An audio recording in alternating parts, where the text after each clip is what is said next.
Napansin mo ba na habang tumatanda ka, nagbabago ang iyong mga prioridad? Ang mga bagay na dating mahalaga, tulad ng pagpapanatili ng malaking bilog ng mga kaibigan, ay maaring hindi na kasing halaga. At narito ang katotohanan, hindi mo talaga kailangan ng mga kaibigan pagkatapos ng 70. Maaring nakakagulat ito sa una, pero kapag tiningnan mo ng mabuti, makikita mo kung bakit. Ang pagtanggap sa kalayaan at pagtuon sa sariling kapakanan ay maaring isa sa pinakamahusay na desisyon na gagawin mo. Sa videong ito mula sa Matalinong Payo, tatalakayin natin ang 6 na dahilan kung bakit hindi na kasing kailangan ang mga kaibigan sa iyong mga huling taon tulad ng dati.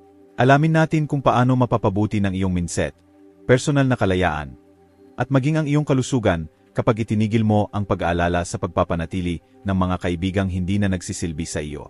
Hindi ito tungkol sa kalungkutan, kundi sa pamumuhay ayon sa sariling paraan. Malaya mula sa mga hindi kinakailangang inaasahan at obligasyon na dulot ng mga sosyal na ugnayan. Manatili hanggang sa dulo dahil baka makita mo na ang pagpapakawala ng pressure sa pagpapanatili ng mga kaibigan ay hindi lamang nakakalaya. Maaari rin itong magbago sa paraan ng pagtingin mo sa sarili at sa iyong mga huling taon para sa mas maayos. Simulan natin. Numero 1. Hindi mo na kailangang patunayan ang sarili mo kaninuman.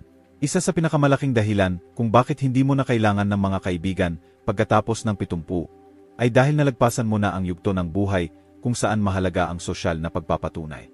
Balikan mo ang iyong kabataan. Gaano kadalas sumikot ang mga kaibigan sa pagpapatunay ng sarili, pagkakasya, o pagpapanatili ng hitsura? Kung ito man ay para mapabilib ang mga kasamahan, mapanatili ang mga sosyal na bilog, o siguraduhin kasama ka sa mga pagtitipon, palaging may nakatagong pressure na makita at tanggapin. Pero ngayon, nasa yugto ka na ng buhay kung saan hindi na kinakailangan ang mga iyon. Naitayo mo na ang iyong pamana, at ang opinyon ng iba ay hindi na kasing bigat ng dati. Sa edad na ito, sapat na ang nakita mo para maunawaan na ang tunay na kasiyahan ay hindi nagmumula sa panlabas na pag-apruba, kundi mula sa loob. Wala nang pangangailangang habulin ang mga kaibigan para sa katayuan, reputasyon, o sosyal na posisyon. Kung sino ka, yun ang tunay na ikaw, at hindi mo kailangan ng pagpapatunay mula kaninuman. Maraming kabataan ang gumugugol ng kanilang oras sa pag-aalala kung paano sila tinitingnan, kung gusto, hinangaan, o iginagalang sila. Pero pagdating sa iyong mga huling taon, marerealize mo na wala sa mga iyon ang tumutukoy sa iyong halaga. Ikaw ang nagtatakda ng sariling halaga, at hindi mo kailangan ng grupo ng tao sa paligid mo para patibayin ito. Isipin si Harold, isang lalaki sa kanyang maagang 70s na ginugol ang karamihan ng kanyang buhay sa pag-akyat sa corporate ladder. Palagi siyang napapalibutan ng mga tao, mga kasamahan, kakilala, at tinuturing na kaibigan. Pero karamihan sa mga relasyong iyon ay itinayo sa kaginhawahan kaysa sa tunay na koneksyon. Nang magretiro siya, nawala ang mga kaibigang iyon. Noong una, naramdaman niya ang pangangailangang makipag-ugnayan para panatilihin ang mga koneksyon. Pero napagtanto niya, bakit niya ilalaan ang effort sa mga kaibigang umiral lamang dahil sa trabaho? Bakit habulin ang mga relasyong hindi naman talaga makabuluhan?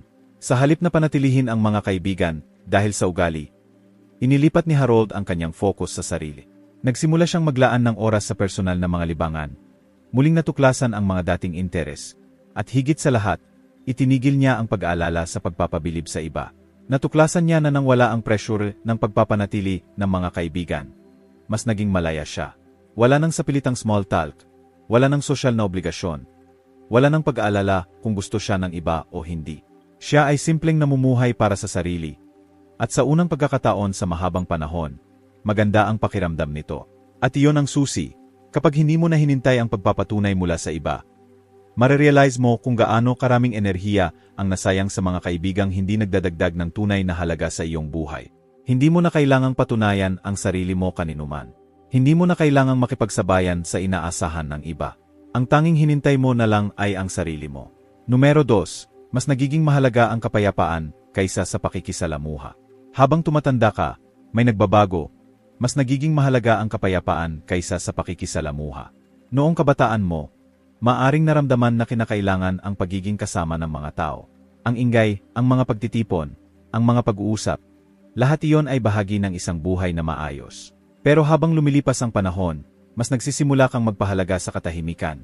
Hindi lang anumang katahimikan, kundi yung nagbibigay daan sa iyo na tunay na makapagpahinga.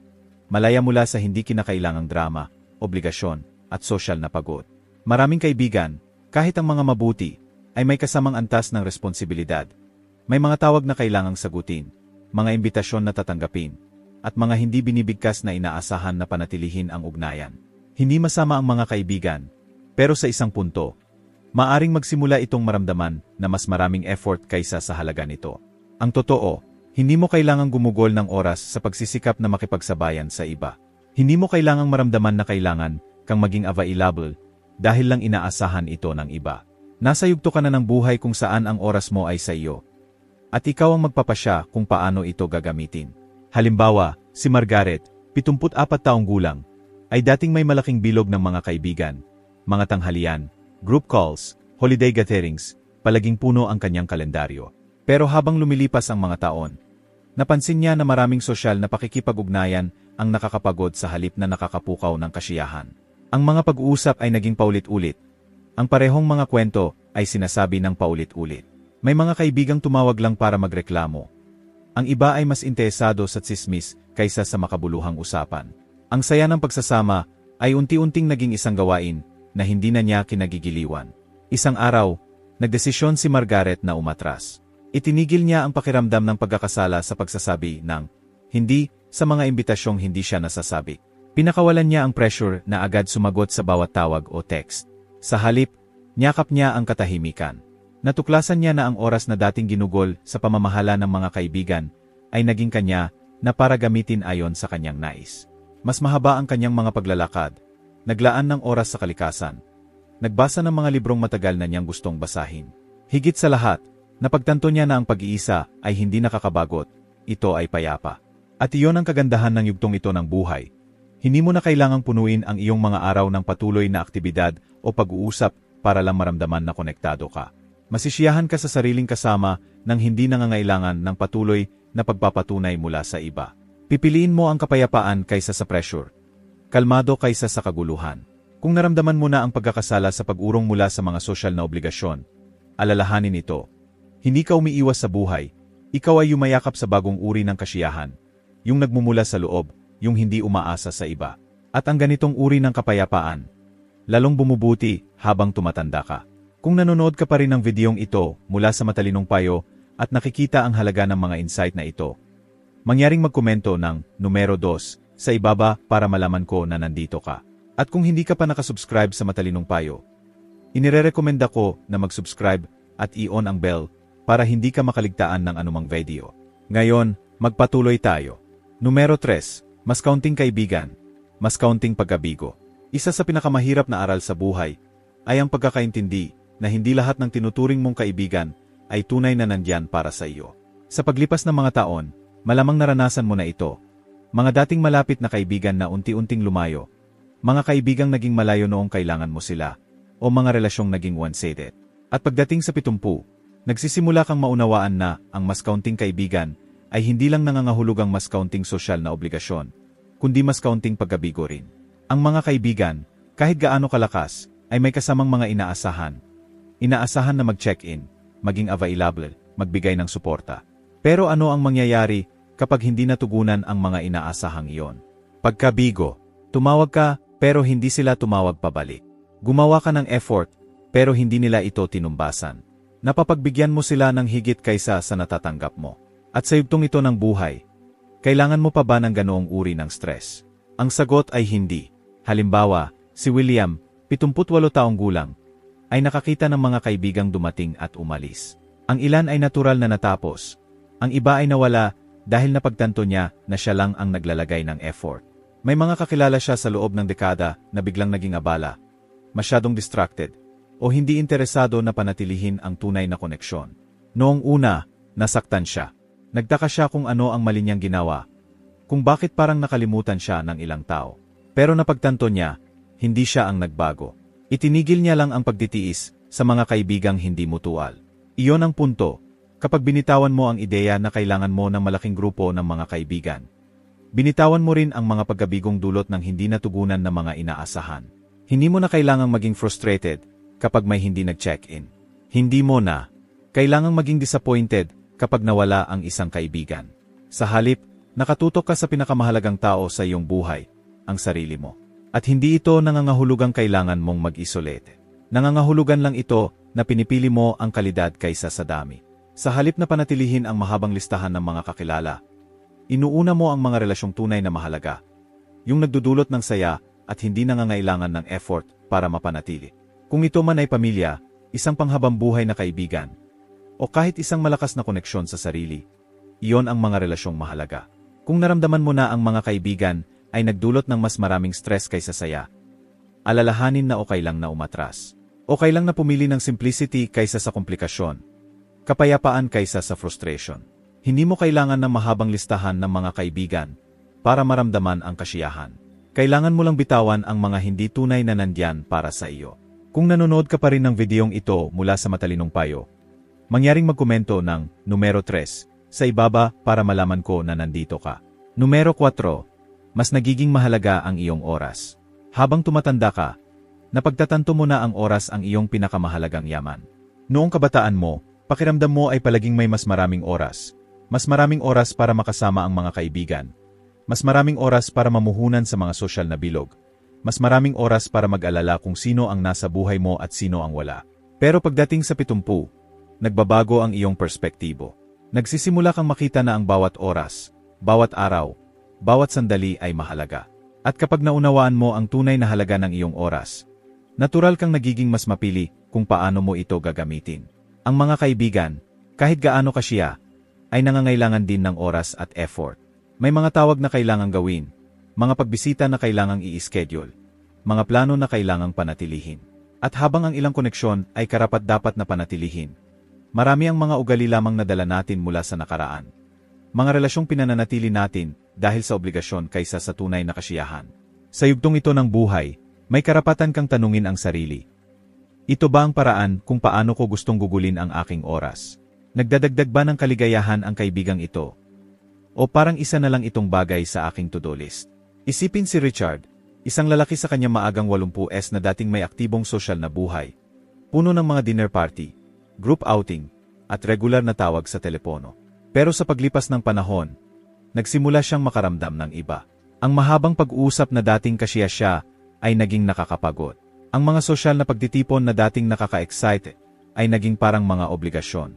Isang araw, habang nakaupo siya sa isa pang tanghalian na puno ng small talk at mga reklamo, napagtanto niya na ayaw niya nang gugulin ang kanyang oras sa ganitong paraan. Kaya nagbago siya. Itinigil niya ang pagsasabi ng dahil sa ugali at nagsimulang magsabi ng hindi kapag hindi niya gustong lumabas. Sa halip na gumugol ng oras sa pag-catch up sa tsismis o pakikinig sa mga reklamo, inilaan niya ang kanyang oras sa mga bagay na tunay na nagdudulot ng saya, pagbabasa, paglalakad, pag-aaral ng bagong bagay, at simpleng kagtamasa ng kapayapaan ng kanyang sariling kasama. At ang nakakagulat na bahagi, hindi siya naramdamang nag-iisa.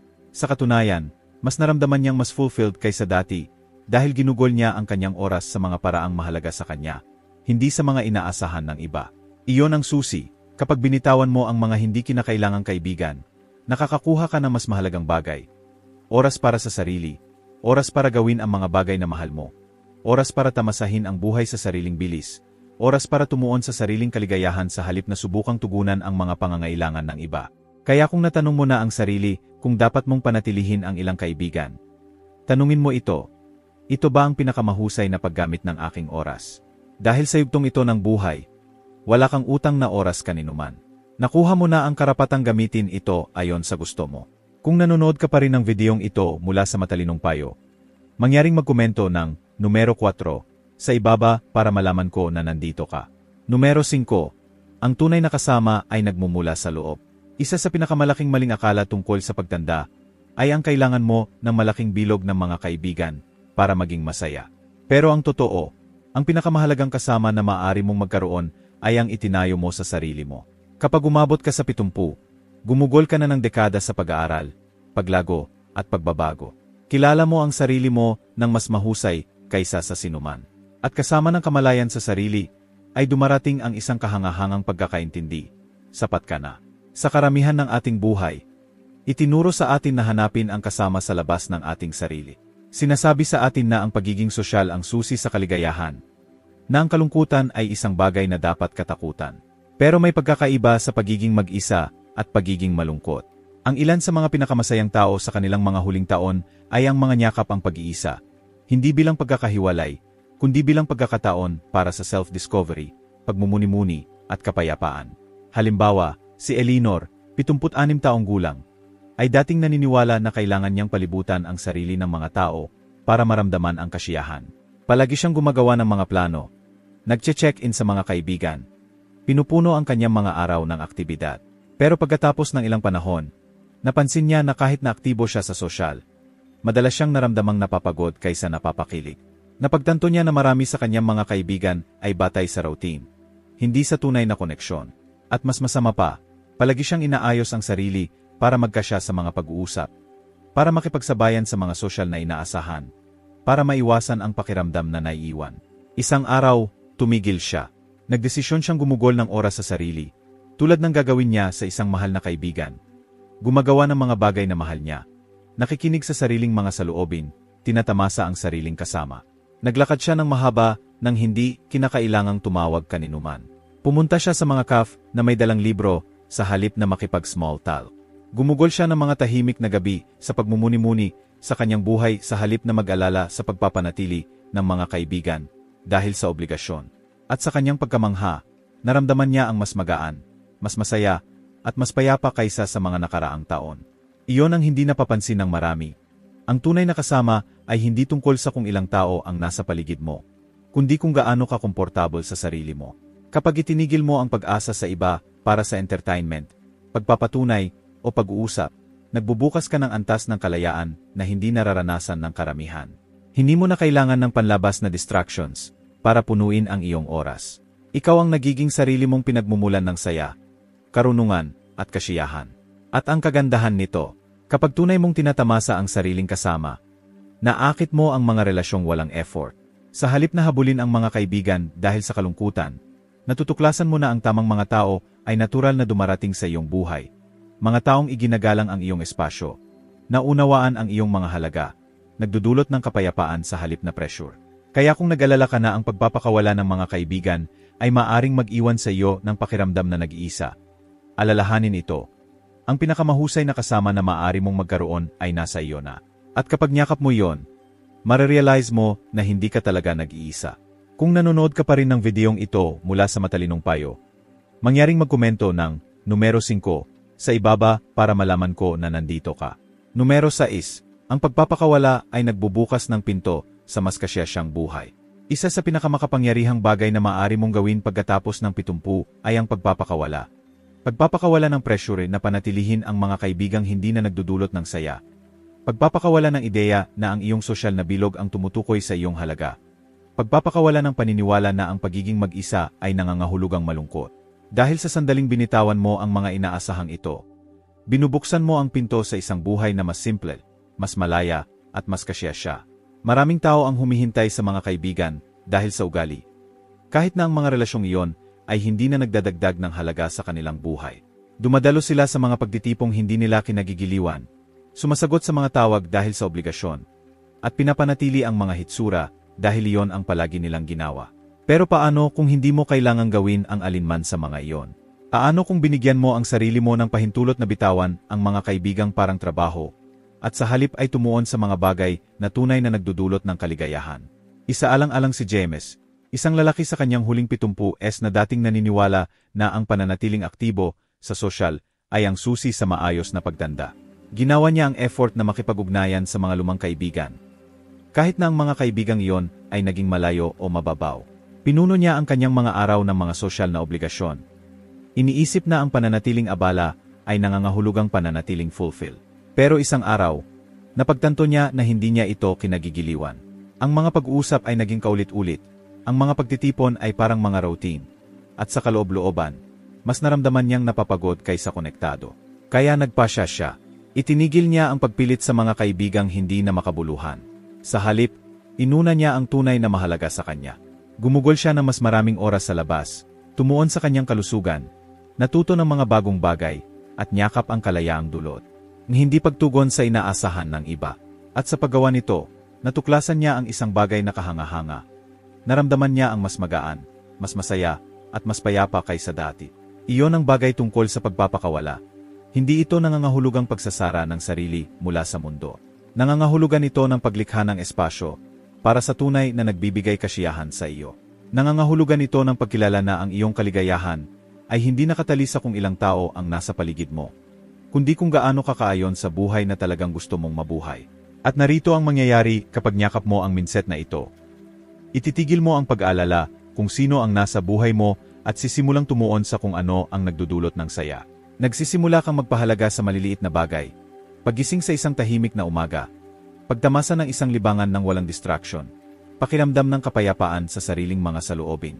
Napagtatanto mo na ang kasiyahan ay hindi nagmumula sa pagpapanatili ng mga kaibigan dahil sa tungkulin, kundi mula sa pamumuhay sa paraang natural at makabuluhan sa iyo.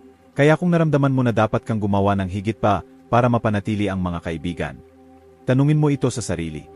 Tunay bang nagdadagdag ito sa aking kaligayahan? O hinintay ko lang ito dahil sa ugali? Dahil kapag binigyan mo ang sarili mo ng pahintulot na bitawan, makikita mo na ang buhay ay nagiging mas simple, mas magaan, at mas kasya sa mga paraang hindi mo inaasahan. Kung nanonood ka pa rin ng videong ito mula sa Matalinong Payo, mangyaring magkomento ng numero 6 sa ibaba para malaman ko na nandito ka. At kung hindi ka pa nakasubscribe sa Matalinong Payo, inirerekomenda ko na mag-subscribe at i-on ang bell para hindi ka makaligtaan ng anumang video. Ang iyong suporta ay tumutulong sa amin na magpatuloy sa paglikha ng magandang content para magbigay liwanag at magbigay inspirasyon sa iyo. Ang wakas na saloobin, habang tinatapos natin ang videong ito mula sa Matalinong Payo, maglaan ng sandali para pag-isipan ang ating napag-usapan. Ang ideya na hindi mo kailangan ng mga kaibigan pagkatapos ng 70 ay hindi tungkol sa pagkakahiwalay, kundi tungkol sa kalayaan. Tungkol ito sa pagpapakawala ng mga hindi kinakailangang obligasyon, pagpili ng kapayapaan kaysa sa pressure, at pagyakap sa buhay na tunay mong gusto mabuhay. Sa ngayon, nakita mo na kung paano ang pag-alis mula sa mga kaibigang hindi na nagsisilbi sa iyo ay maaring magdala ng mas maraming saya, mas maraming oras, at mas maraming kasiyahan kaysa sa inaasahan mo. Ano ang pinakanapansin mo? Alin sa mga dahilan na ito ang pinakatumimo sa iyo? Baka nagsimula ka ng bitawan ang mga kaibigang parang mas maraming trabaho kaysa saya. Baka napansin mo kung gaano mo kinagigiliwan ang sariling kasama kapag binigyan mo ang sarili mo ng pagkakataon. O baka ang videong ito mula sa Matalinong Payo ay nagbigay sa iyo ng bagong perspektibo kung bakit okay lang naunahin ang sarili. Gusto naming marinig mula sa iyo. Mag-iwan ng komento sa ibaba at ibahagi ang isang bagay na natutunan mo ngayon at kung paano mo plano itong gamitin sa iyong buhay. Mahalaga ang iyong mga saloobin sa amin. Kaya huwag mag-atubiling ibahagi ang mga ito. Ang pagbabasa ng iyong mga komento ay nagbibigay sa amin ng malaking motibasyon at inspirasyon. Kung nagustuhan mo ang videong ito mula sa Matalinong Payo at nakita itong kapakipakinabang, mangyaring i-like, mag-subscribe sa Matalinong Payo, at i-share. Ang iyong suporta ay tumutulong sa amin na magpatuloy sa paglikha ng magandang content para magbigay liwanag at magbigay inspirasyon sa iyo. Salamat sa panonood. At inaasahan naming makita ka sa susunod na video mula sa Matalinong Payo. Musika.